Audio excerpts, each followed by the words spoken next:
उकसा रही है। वो बेचारी नहीं थी, वो उकसाने वाली वही थी। हिस्से जो है वो छोटे ही हैं फिर।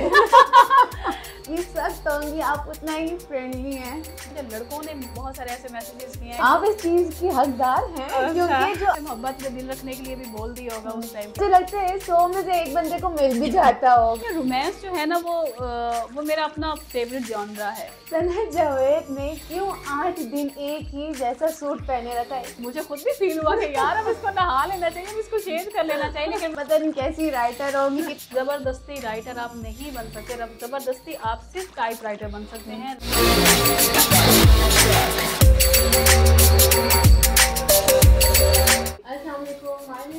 फातिमा और हमारा आप यूट्यूब चैनल देख रहे हैं ड्रामा एनालिसिस, जिस पे आपको मिलते हैं आपके फेवरेट ड्रामा के अपडेट और उस पर आप करते हैं अपने और हमारे जानते हैं रिव्यूज।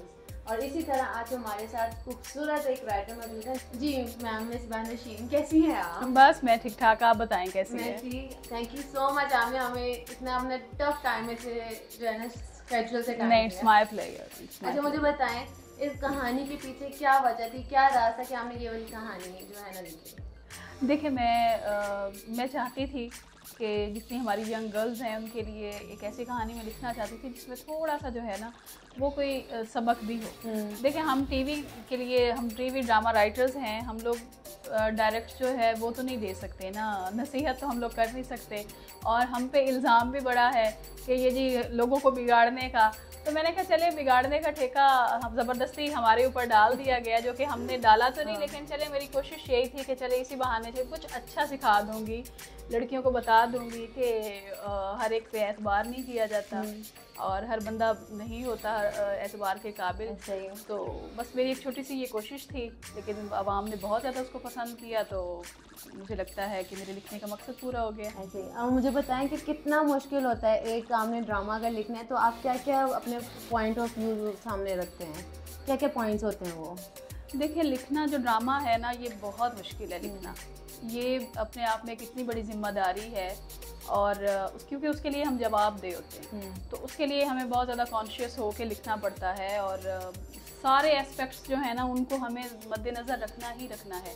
क्योंकि सबसे पहले एज अ राइटर जो है मेरे पे ये भारी जिम्मेदारी होती है कि मैं अगर कोई स्टोरी दे रही हूँ ना, तो मैं मेरे पास उस सवालों का जो जितने भी मैं सवाल उसमें दे रही हूँ लोगों के लिए, या जितनी मैं कहानी, तो उनके मेरे पास जवाब होने चाहिए, दलील होनी चाहिए, लॉजिक्स होनी चाहिए। तो वो तो जाहिर सी बात है कि मेरे पास होते हैं तभी कोई ड्रामा जो है आगे तक जाता है। और ये वाकई में ऐसा ही है, हकीकत है कि आपका ये ड्रामा बहुत आगे मिलियंस में जा रहा है। जी अल्हम्दुलिल्लाह। और मुझे बताएं फिर आपके अभी तक जितने भी आपने ड्रामा लिखे हैं उसमें से बेस्ट आपको रिव्यूज़ किस पे मिले हैं, कौन सा सबसे ज़्यादा देखा जा गया है? देखिए मैं अल्हम्दुलिल्लाह अगर कहूँ ना तो देखा जाए तो मेरे सारे ही जितने भी मैंने लिखे हैं वो पसंद हुए हैं। आज तक मुझे कोई बहुत ज़्यादा तनकीद का जो है वो सामना नहीं करना पड़ा कि जी ये क्या लिखती चलो है। ये तो बहुत अच्छी बात है, हाँ। वरना लेकिन हमारी आवाम बिल्कुल तनकीद की जो है ना गुंजाइश छोड़ती नहीं है।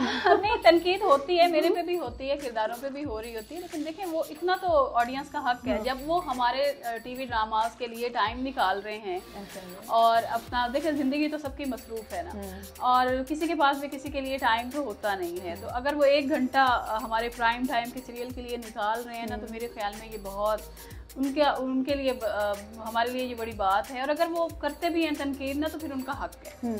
तो मुझे अब बताएं कि ये जो आपने लिखना शुरू किया, ये जो आपकी जर्नी है, तो इसमें आगे जो आप स्टोरी लिखेंगी वो फैंटेसी वर्ल्ड की होएगी, सास बहू की होएगी, किस टाइप की आप लेंगी? क्योंकि हमारी यूथ जो है ना बहुत इश्क वाली है, आशिक मशूक। देखिए मैं एक चीज़ मैंने भी नोटिस की है। देखिए सास बहू तो खैर मैंने कभी लिखा नहीं है, ना मेरा इरादा है कि मैं लिखूंगी, वो और बहुत सारे लोगों का काम है, वो चलें कर लें, लेकिन ये है कि देखिए रोमांस जो है ना वो मेरा अपना फेवरेट जॉनरा है। अच्छा। तो मुझे लिखने में मज़ा आता है, और लेकिन उसके साथ साथ मैं बड़े उसमें सोशल इश्यूज़ भी दे रही होती हूँ। तो जो मेरा नेक्स्ट भी आएगा सीरियल जो है वो जियो से ही इंशाल्लाह ताला आएगा, आप लोग देखेंगे, तो उसमें भी मैंने जो है ना वो समाजी भी, मुआशरती भी, लव, रोमांस, वो एक आप कह सकते हैं कि 12 मसाले की चाट ही होगी इंशाल्लाह। जैसे कि इस सुकून ड्रामे में आपने थोड़ा सा रोमांस भी दिखाया, थोड़ा सा लेसन है, तो ये जो थोड़ा सा जो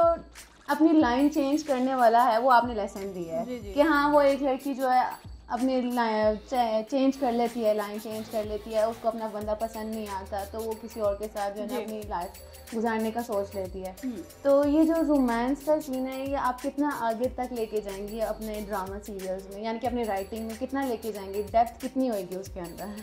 देखिए मैं एक चीज़ थोड़ी सी क्लियर करूँगी कि अगर आप ये बात कर रही हैं ना कि रोमांस का जो लेके आई हूँ एलिमेंट, या वो ऐना अपने लिए जो कर रही, उसमें ऐना के साथ साथ ना लड़कियों के साथ साथ उसमें ना पेरेंट्स के लिए भी एक लेसन है। अच्छा। कि देखिए उसके बाप ने भी उस पर यकीन नहीं किया था, उसके बाप ने भी उसको फौरन ही जो है, जैसे उसने वो कच्चे कानों का अगर मंगेतर साबित हो रहा है तो बाप भी साबित हो रहा है। वो एक बाप के लिए सोचने की बात है कि एक बाप के लिए बेटी की बजाय होने वाला दामाद इतना ज़्यादा क्यों इम्पोर्टेंट हो गया कि उसने बेटी की बात नहीं सुनी। ये हमें बहुत अच्छी बात थी। हमारे यहाँ क्या होता है कि बेटी अगर कोई कह देना गलत है तो वो कहते हैं बस वही गलत है, उसको तो सुनने का मौका ही नहीं दिया। और हमारे यहाँ ये होता है कि आप देखें कि लड़की को उसकी सुनी नहीं जाती, उसको कहा नहीं जाता, उसको मौका ही नहीं दिया जाता कि वो कुछ बोले। तो ये उनके लिए भी है कि एक बार अपनी औलाद पे जिसको आपने पाल पोस के इतना बड़ा किया, जो आपके खून है, जो आपके वजूद का हिस्सा है, एटलीस्ट उस पर ट्रस्ट करें, उसकी सुने, उसको जो है वो एक दफ़ा कह के देखें, वो गलत नहीं हो सकती। ऐसे हो जाए तो ये उनके लिए भी लेसन है। बाकी रही रोमांस तो देखें वो तो साथ चलेगा, कोर्स जाहिर है, वो तो एक बहुत ज़रूरी एस्पेक्ट है। अच्छा मुझे बताएं एक बात, यहाँ पे मुझे सीरियस होकर आपने जवाब देना है, क्योंकि मुझे मेरे दोस्त भी पूछ रहे हैं कि यार तुम्हारे पास जो है ना राइटर आ रही है सुकून ड्रामे की, तो उनसे लाजमी पूछ रहे हैं गलती तो ऐना की थी, तो ऐना क्यों कुट खा रही है बेचारी, तो वो किसी पास से लग गई है। नहीं देखे, मैं ये सवाल मुझे भी बहुत ज़्यादा आता है और मुझसे भी लोग पूछ रहे होते हैं कि तुम उसको क्यों मार इतनी पड़वा रही हो। लेकिन ना मैं आपको एक बात बताऊं, उस बेचारी का कसूर नहीं था, वो बेचारी नहीं थी, वो उकसाने वाली वही थी। अच्छा, उकसाने वाली भी वो इस सेंस में नहीं थी कि वो अपनी बहन का बुरा चाह रही है, वो सिर्फ ये चाह रही है, जैसे मतलब मैं जाती अगर मैं आयमा की जगह पे होती और मेरी बहन के साथ अगर ये सेम हो रहा होता ना, तो मैं भी अपनी बहन के लिए अच्छा चाह रही होती ना, कि नहीं ये तुम्हारे काबिल नहीं है, जो कि वो सही कह रही थी कि उस्मान उसके काबिल किसी भी लिहाज से नहीं था, तो वो नहीं है तुम्हारे काबिल, तो कोई अच्छा जो है वो होना चाहिए। तो वो रज़ा के लिए भी अगर उसको उकसा रही है ना, तो वो इसी वजह से उकसा रही है कि वो उसको बोल रही है कि तुम्हारा अगर यहाँ हो जाए तो बेस्ट है। अब उसको बेचारी को क्या पता कि ये उस्मान जो है वो मेरे नसीब में लिखा है। कहने का मतलब है कि पिस्ते जो हैं वो छोटे ही हैं। मैं तो खुद छोटी हूँ घर में सबसे, तो मुझे लगता है वाकई में बहुत पिस्ते हैं छोटे। फिर तो आपको हमारा साथ हमेशा रहेगा क्योंकि मैं भी छोटी हूँ। बस फिर ये तो। अच्छा मुझे बताएं, एक एज अ राइटर और एज अ हाउसवाइफ आपको कितना टाइम लगा, कितना एक औरत को टाइम लगता है इतनी ऊंचाई तक पहुँचने की? मुझे लगता है कि आपको इतना टाइम नहीं लगा और आपने बहुत अच्छा फेम कमा लिया है। मेरे ख्याल में जो है वो, अच्छा ये तो बड़ा कॉम्प्लीमेंट आपने मुझे दे दिया है। देखिए आप इस चीज की हकदार हैं, क्योंकि जो आपने अभी तक जितने प्रोडक्शन चैनल्स के साथ काम किया वो सब जो हैं बहुत मशहूर और बड़े चैनल्स हैं। देखिए इसमें ये तो मैं कहूँगी कि शायद इसमें वाकई में एक तो मेरी किस्मत अच्छी है और उसमें मेरे पेरेंट्स का भी बहुत कमाल है, उनकी दुआओं का। मेरे वालिद जो है ना, उनके साथ मेरी बड़ी बॉन्डिंग है, तो मुझे लगता है कि वो जो तहज्जुद में दुआ करते हैं ना मेरे लिए, तो मुझे सारी वो दुआएं लगती हैं। और उसके अलावा मैं आपको सही बताऊं तो मैंने बड़ी कम उम्र से लिखना शुरू कर दिया था। मैं तो 16-17 साल की एज से जो है वो पब्लिश हो रही हूँ। अच्छा। मैंने तब ही लिखना शुरू कर दिया था, मतलब मुख्तलिफ डाइजेस्ट में, और कहानियाँ तो बचपन से ही मुझे बुनना आती थी। मुझे लगता था कि यही You are the storyteller। storyteller। और मुझे देखिए राइटर जो होता है ना वो बाय बर्थ राइटर होता है। ज़बरदस्ती राइटर आप नहीं बन सकते, ज़बरदस्ती आप सिर्फ टाइप राइटर बन सकते हैं, राइटर नहीं बन सकते। एक जो ओरिजिनल जो एक प्योर राइटर होता है ना, वो बोन राइटर। फिर तो आपने अपने बचपन में भी कहानियाँ खूब बुनी होंगी अपनी माँ के सामने। मैं आपको एक बात बताती हूँ, मैंने कहानियाँ किस तरह की किस्से कहानियाँ होते थे कि मेरी अम्मी ना, मुझे याद थी क्योंकि मैं घर में सबसे छोटी थी, तो हमारी वालदा, मेरी अम्मी बहुत ज़्यादा लिटरेसी और बहुत पढ़ती थी, डाइजेस्ट बहुत पढ़ती थी, ये बहुत अपने बचपन से, और बुक्स पढ़ना, और वो बड़ी एक वो हमें कहानी सुनाया करती थी। तो मुझे ये बचपन में मुझे बताते हैं मेरे मेरे बहन भाई कि जब तुम छोटी थी ना तो कहानी तुम सुनती थी, 2 साल की थी 3 साल की थी तो वो कहानी अम्मी रात को सुना के, जैसे माएँ सुनाती हैं रात को के बच्चों की कहानी सुना के सुला रही होती है। तो मेरी अम्मी पता क्या करती थी, वो जब मैं सुना लेती थी तो मैं कहती थी अम्मी, बहन भाई बैठे होते थे, मैं सबको कहती थी अब मैं आप लोगों को कहानी सुनाती हूँ। फिर उससे मिलती जुलती जो स्टोरी होती थी ना वो फिर मैं सुनाती थी सबको। अच्छा। और मेरी बहन जो है ना वो हमेशा ये कहती है कि तुम बचपन से ही ऐसी हो, स्टोरी टेलर हो। और सबसे पहले जो है वो मैंने 9th क्लास में एक कहानी लिखी थी। फिर पूरी मेरी वो क्लास में कहानी गई और सबने कहा वाह ये तुमने लिखी है। तो वो एक हालांकि बहुत कच्ची पक्की सी कहानी थी, लेकिन सबको पसंद आती थी, पसंद भी आई और सबने जैसे मोहब्बत में दिल रखने के लिए भी बोल दिया होगा उस टाइम के यार तुम लिख सकती हो। मेरी बहन ने भी मुझे बोला, तो तब भी एक आपके अंदर हुआ, तब से ही मैं खुद को ना एक राइटर वाली फीलिंग मेरे अंदर थी कि हाँ ये है। अच्छा, वो बोलते हुए जो है ना लफ्ज़ों का चुनाव बहुत इंपॉर्टेंट रोल होता है, ठीक है, और इसी तरह लिखते हुए भी जो है लफ्ज़ों का चुनाव हमें सोच समझ के करना पड़ता है ताकि जो देखने वाले हैं वो क्रिटिसाइज़ ना करें। तो आपको मुश्किल होती है उसमें राइटिंग में कि आप बचपन से ही वो जो लिखने वाला आपका प्रोसीजर है वो बेस्ट ही रहा है? नहीं देखें, कोई भी अमल हो सीखना तो बहुत ज़्यादा उसमें इम्पोर्टेंट होता है ना। तो ये जो राइटिंग है उसके लिए अच्छा पढ़ना, आपका अच्छा मुशाहिदा और अच्छा जो है सीखने का जो वो तो एक रहता है कि अगर आप अच्छा पढ़ेंगे नहीं आपको अच्छा बोलना भी नहीं आएगा और अच्छा लिखना तो कभी भी नहीं आएगा। तो उसके लिए तो ये बहुत ज़्यादा ज़रूरी है। अच्छा, एक और बात जिसके ऊपर आपको पता चल जाएगा मैं क्या बात करने लगी, वो बात ये है कि उस पर मीम्स भी बहुत ज़्यादा बन रहे हैं। सना जावेद ने क्यों 8 दिन एक ही जैसा सूट पहने रखा है? वो रंग आपका पसंद का था या डायरेक्टर के पसंद का था? देखे मेरी बात, उसमें इतने मीम्स बने ना, लोगों ने कहा ओह अल्लाह अब तो इतनी स्मेल आ रही है, अब तो कपड़े चेंज करवा दो इसके।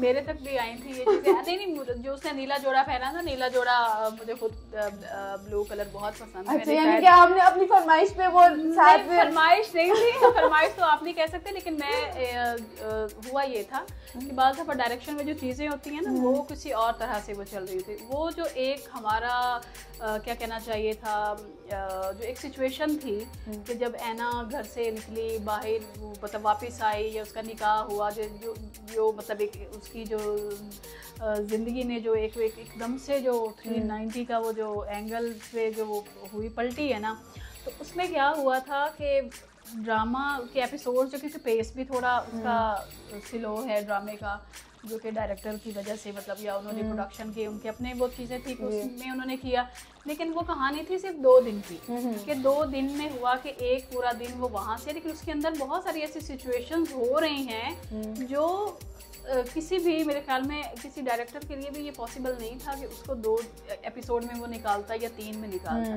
वो इस वजह से जो है क्योंकि देखिए वो गेम चेंजर था, सिचुएशन जो थी वो पूरी कहानी को बदल रहा था, तो इस वजह से ना उसको वो स्किप नहीं कर सकते थे। नॉर्मली क्या होता है कि अगर इस तरह के ड्यूरेशन का कोई इशू आ रहा होता है ना तो वो डायरेक्टर्स वगैरह चेंज कर लेते हैं, अब वो चेंज भी नहीं कर पा रहे और वो पूरी एक चीज़ दिखानी भी है कि उसकी लाइफ में क्या हो रहा है। तो वो इस वजह से नीला जोड़ा जो है वो 6-7 एक साथ तक चला और फिर मुझे खुद भी फील हुआ कि यार अब इसको नहा लेना चाहिए, अब इसको चेंज कर लेना चाहिए, लेकिन मैंने लिखा था तो मुझे पता था कि इतने ट्रॉमा से गुजर रहा है हमदान भी और किसी को ध्यान ही नहीं जा रहा होगा कि यार इसने कपड़े चेंज नहीं किए। ये अवाम ने जो है ना वो दिलवाया है कि भाई इसने कपड़े नहीं चेंज किए, उसकी स्मेल आ रही होगी, अब तो हमें आ रही है, इतनी दूर बैठे आ रही है, बहुत ज़्यादा बहुत बुरा।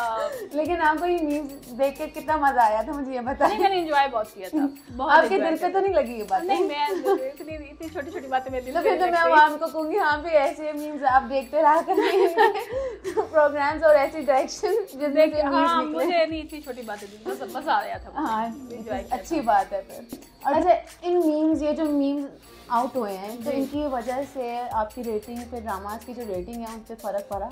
लोगों ने ज़्यादा देखने शुरू किया, जो मीम्स देख रहे थे उन्होंने, दूसरे लोगों ने कहा कि अच्छा ये वाला ड्रामा है कौन सा देखते हैं जिस पे ये मीम्स निकल रहे हैं? देखिए फ़र्क तो पड़ता है।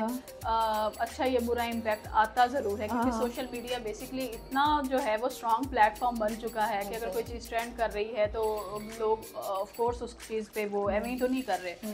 तो लेकिन ये था कि रेटिंग के हिसाब से ये था कि रेटिंग्स जो है ना वो एक डिफरेंट मीडियम है, बिल्कुल एक डिफरेंट चीज़ है। वो चैनल्स की टीआरपी जो है वो एक अलग चीज़ है। जो ये क्या कहना चाहिए, जो व्यूज़ वगैरह आ रहे होते हैं वो एक डिफरेंट चीज़ है।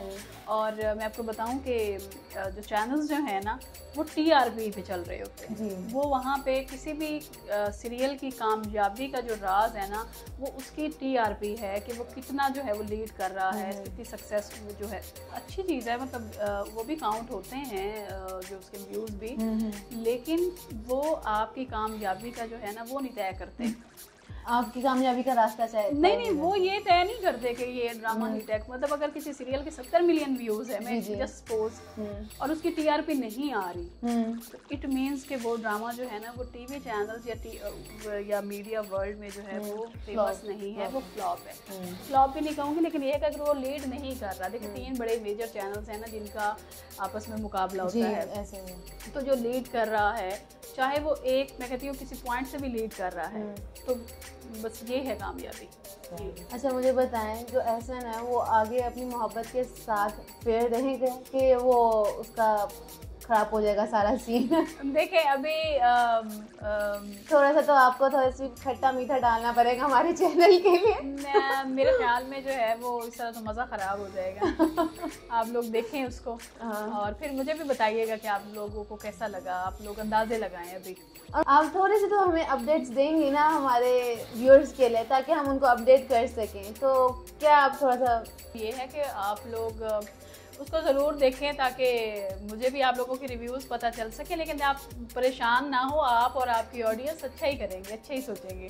ऑडियंस के लिए अच्छा है ना, व्यूअर्स के लिए अच्छी खबर है ना, बहुत अच्छी खबर है। ये ना बाद में जो है ना व्यूअर्स थोड़ा सा मुरझाया हुआ चेहरा सामने। नहीं, मुझे उम्मीद है कि ऐसा नहीं होगा, मुझे पूरी क्योंकि हमेशा हमारे व्यूअर्स को ना हैप्पी एंडिंग पसंद है, क्योंकि वो अपने आप को उसी जगह पे इमेजिन करते हैं कि हाँ हमें भी फैंटेसी वर्ल्ड को एंजॉय करना है, अचानक से हमारी भी शादी किसी से इसी तरह हो जाए, हम भी लैंडलॉर्ड हो जाए। अच्छा, मैं इस बात से आपको एक बात बताऊं कि मुझे वाकई में इस तरह के मैसेजेस बहुत आए हैं। बहुत सारी लड़कियों ने मुझे मैसेजेस किए हैं, मुझे लड़कों ने बहुत सारे ऐसे मैसेजेस किए हैं कि मैम ऐसा ज़िंदगी में बहुत ज़्यादा, मैं आपको बताऊं कि वो बाकायदा मुझसे ये सवाल हुए हैं कि आपने, हमें तो ऐसा नहीं मिलता, हमें तो आपने जो ये कहानी लिखी है, तो मैंने उनको बोला भाई हम किसी को भी नहीं मिलता, राइटर को भी नहीं मिला, ये सिर्फ कहानी है, एक तख़य्युल है मेरा, और जो रियल लाइफ में मेरे ख्याल में अभी तक तो ऐसा कुछ नहीं। वैसे मुझे लगता है 100 में से एक बंदे को मिल भी जाता होगा, ऐसा होता होगा, बिल्कुल ऐसा होता होगा। लेकिन क्योंकि कहानियां इज ऑलवेज समटाइम्स कि वो आपको रियल वर्ल्ड में ले जाती हैं और आप कभी कभार देख भी लेते हैं। देखिए मैं आपको एक बात बताऊं कि कहानी तो देखिए इसी मुआशरे की, मैं भी फर्द हूँ, आप भी हैं, यहीं से कहानी निकलती है, मोहब्बत भी इसी सरजमीन का हिस्सा है, और जो मसाइल हैं वो भी हमारे इसी खत्ते के ही, मतलब इसी सरजमीन के ही हैं। तो डेफिनेटली जो है ना अच्छी बुरी चीज़ें और ये इस तरह के अच्छे वाक़यात, बुरे वाक़यात, ऑफ कोर्स आपके साथ मुझे मिलके बहुत अच्छा लगा। आपने हमें टाइम दिया, मैं जितनी कंफ्यूज थी आपके साथ बात करने के लिए, पता नहीं कैसी राइटर होंगी, कितनी सख्त होंगी, आप उतना ही फ्रेंडली हैं। थैंक यू सो मच, आपने हमें टाइम दिया। और व्यूअर्स हमारा यूट्यूब चैनल ज़रूर देखें और इस ड्रामे के बारे में आप क्या कहेंगे और हमें कमेंट सेक्शन में लाजमी बताएं। तब तक के लिए हमें इजाज़त दीजिए। अल्लाह निगहबान।